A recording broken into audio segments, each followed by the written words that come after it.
All right. Let's jump into this deep dive. Sounds good. Today, we're looking at something we all do, but maybe don't overthink: daily routines. Right. We all have them. Specifically, your routine. And, Yeah.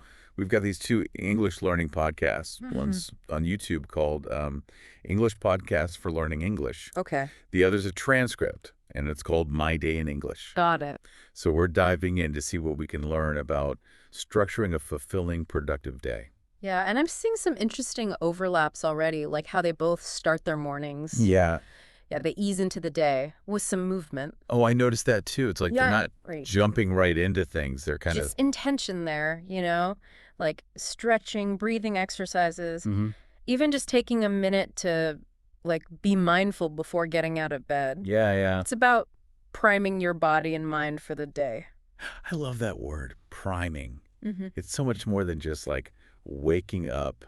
Right, absolutely. It's getting ready. Yeah, and they both talk about hydration too, right? Like making sure to drink water first thing. Oh, yeah. They even use the word hydrate. Like it's this important thing. It is important. Think about it. You're waking up your system from the inside out. Hydration kickstarts your metabolism, helps your brain. Oh. Yeah, Love- even boosts your mood. So no wonder they prioritize it. That makes a lot of sense. Uh-huh. So they hydrate, stretch. Yep. Then they move on to a light breakfast. Right. Oatmeal, toast, smoothies, things that give you energy without weighing you down. Exactly. And speaking of energy, they both really emphasized planning their day. Totally. One of them even mentions making a to-do list, and the other talks about having a clear idea of what the day will hold. Right. And this might seem simple, but it ties into that idea of, decision fatigue. Oh, yeah. When you plan, you make fewer decisions throughout the day, Right. which frees up mental energy for the things that actually matter. Oh, that's so true.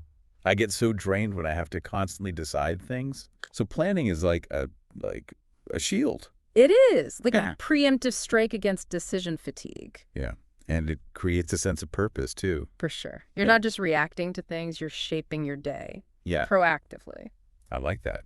Okay, so to recap these morning routine gems: hydrate, move your body, light breakfast, and make a plan. Sounds like a solid start. It does. What about you? If you had to choose one tweak to your morning routine, something that makes a huge difference. Ooh, that's tough. But honestly, that moment of mindfulness before getting out of bed, game changer. Oh, interesting. Yeah, it really sets the tone. What about you? How about you? What's your one thing? Definitely planning. I am so much more productive when I know what's coming. Yeah. Less stressed. Yeah, that makes sense. But what about the afternoon? That's when things get crazy for me. Right. Work, studies, errands. It's easy to get swept up in it all. And yet both podcasts talk about being busy in the afternoon, but still prioritize breaks.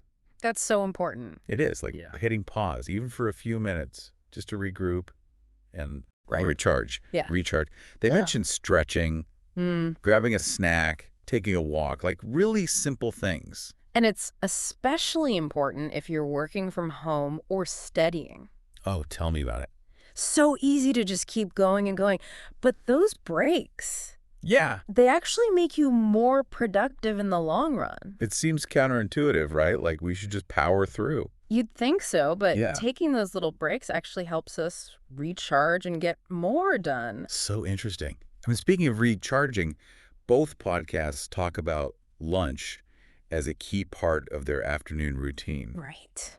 And I noticed they both go for lighter options, Mhm. like salad, sandwiches, that kind of thing. And one of them actually uses the term energy slump Oh, to describe that post-lunch crash. Oh, yeah. I hate that feeling. It's like they're saying, don't sabotage your afternoon with a heavy meal. Exactly. Choose foods that give you sustained energy, no sluggishness. It's interesting, isn't it? Routines seem so structured, but there's actually room for flexibility, like with those lunch choices. Yeah, I hadn't thought about it like that. Are you a salad for lunch person? Or do you have a different afternoon fuel strategy? I'm more of a soup and salad guy. It keeps me full and energized without feeling, weighed down. Yeah. But it really is all about finding what works for you. Absolutely. And I think that's a great segue into evening routines because, as we've seen, Everyone's day is a little different. And that's Yeah. especially true in the evening, right? When we shift from work or school to personal time. Right, and both podcasts emphasize creating a clear separation between those two. Like drawing a line. Yeah. Okay, work is done. Time to shift gears. Exactly. And how they do that is interesting, right? They have these specific routines like walking, Hmm. light stretching, listening to music, reading, even avoiding screens before bed. Like rituals. Yes. To signal to their minds and bodies, it's time to unwind. It's like a mental and physical transition, letting go of stress and preparing for a restful night. Gotta say, those homemade soup recipes from the My Day in English podcast sounded amazing. Oh, yeah. Yeah. Making big batches on Sunday to have all week. Nice. Cozy vibes, for sure. It is interesting how even the food they chose has that element of comfort, right? Totally. And it's not just food. They talked about all kinds of hobbies, Oh, yeah. like playing instruments, video games, puzzles. Right. And it's fascinating how these activities, while different, all serve the same purpose Mm-hmm. They provide enjoyment. and relaxation, that disconnect from the demands of the day. And help you recharge. Yeah. So it sounds like finding an activity that truly brings you joy is crucial for unwinding and de-stressing. Absolutely. It's essential. Speaking of de-stressing, I'm sure you have those go-to activities. What helps you relax? You know, I'm a bit of a bookworm, so curling up with a good book is always my favorite way to unwind.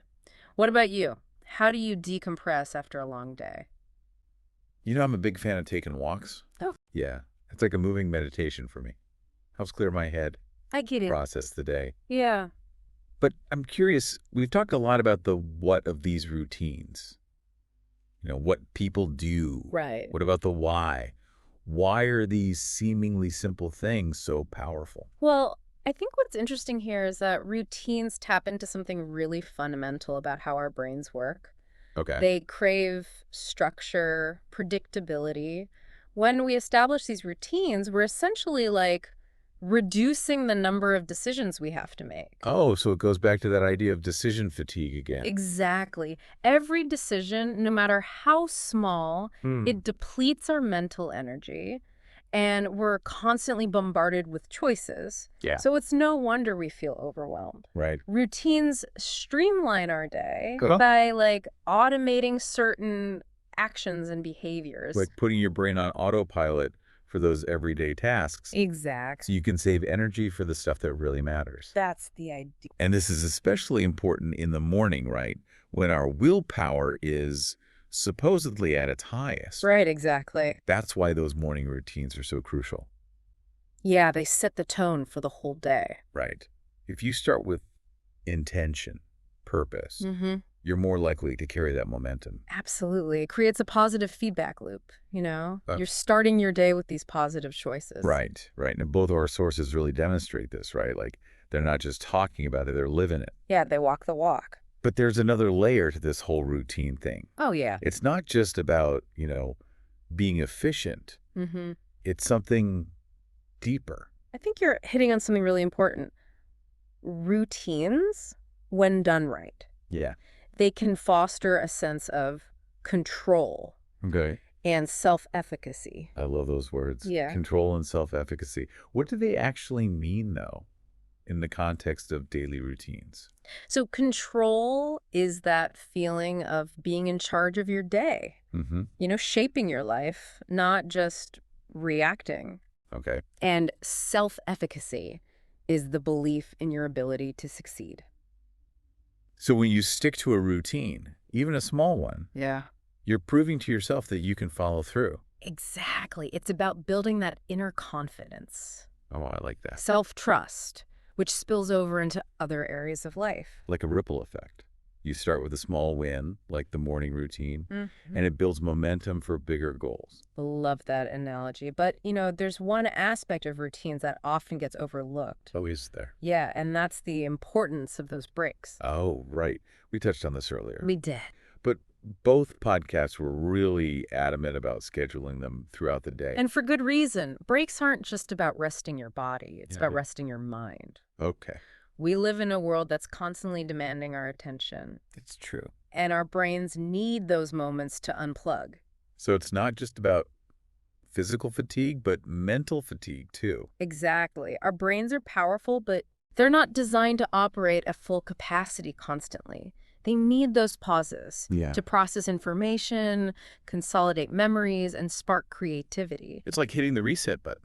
Exactly. Now, remember all those evening hobbies they mentioned? Yeah. Reading, playing instruments, video games, puzzles.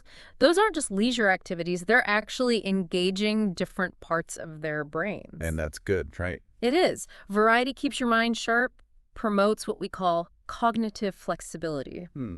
Cognitive flexibility. Yeah, it's your brain's ability to adapt, switch between tasks and thought patterns. Okay. It's essential for creativity, problem solving, overall well-being. So it's funny, isn't it? We think of routines as structure, discipline. Right. But what we're seeing is they can actually promote flexibility, That's a great observation. well-roundedness. Yeah.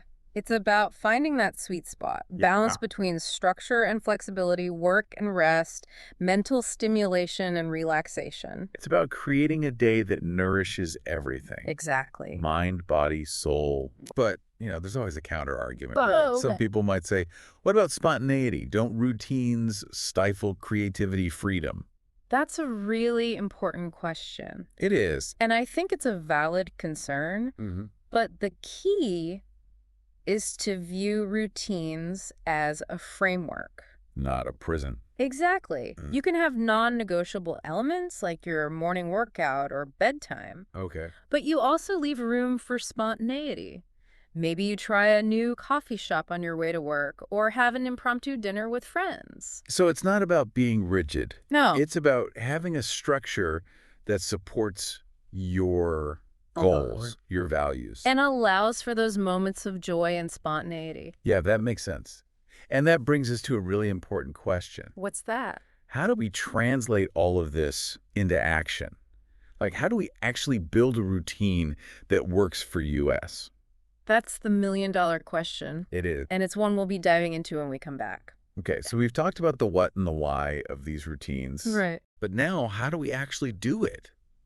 Like, take all this great info and apply it to our lives. I'm ready to build my best day ever. Love the enthusiasm. And I think a great starting point is to just take stock of your current routine or, lack thereof. What's working? What could use a little tweaking? It's like checking your pantry before going grocery shopping. Exactly. You got to know what you've got Right. before you can figure out what you need. Yeah. And speaking of those podcasts, they both really emphasized starting the day with movement, didn't they? They did. It seems like that morning movement is really key for setting the tone. It's not just about productivity, though, right? Right. It's about waking up your body and your mind. Okay. Get your blood flowing, release those endorphins. So there's actual science behind it. There is. Not just about feeling good.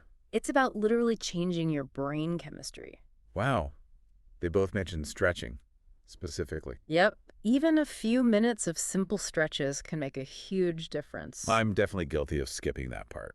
But I'm thinking maybe I need to add it in. I think it's worth trying. And while we're talking morning must-dos, we have to mention hydration. Yes.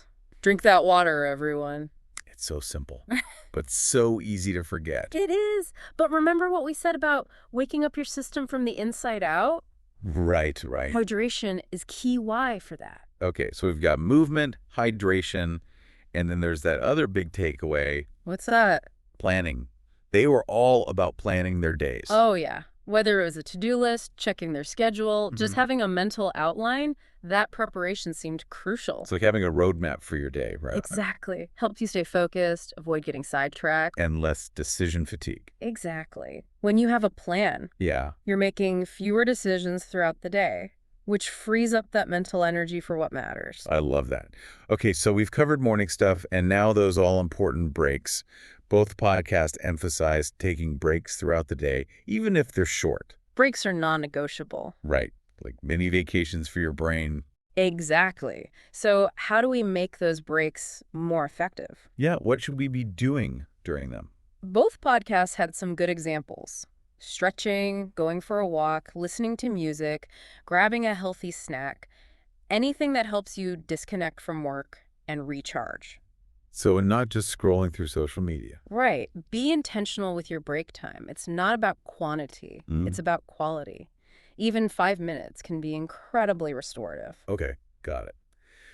So we've tackled morning, afternoon, those crucial breaks.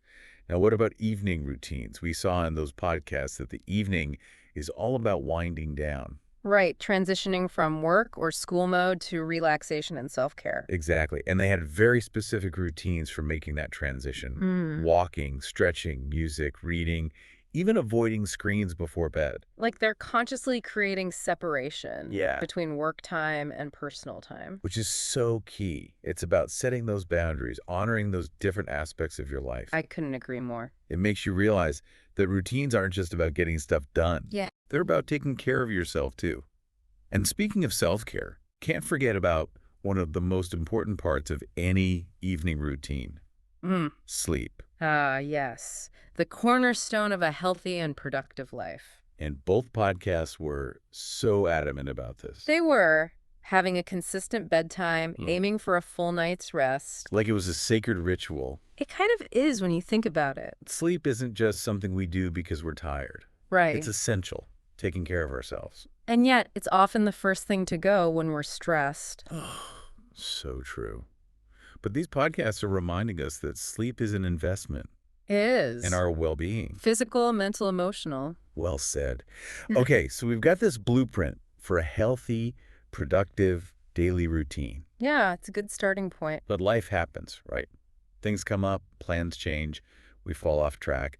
What advice do you have for those moments when our routines go out the window? Great question. It's something we all struggle with. The key is remembering that routines are adaptable, Okay. not rigid or restrictive. So it's okay to deviate sometimes. Of course. Mhm. Life is full of surprises. We adjust our routines to accommodate them.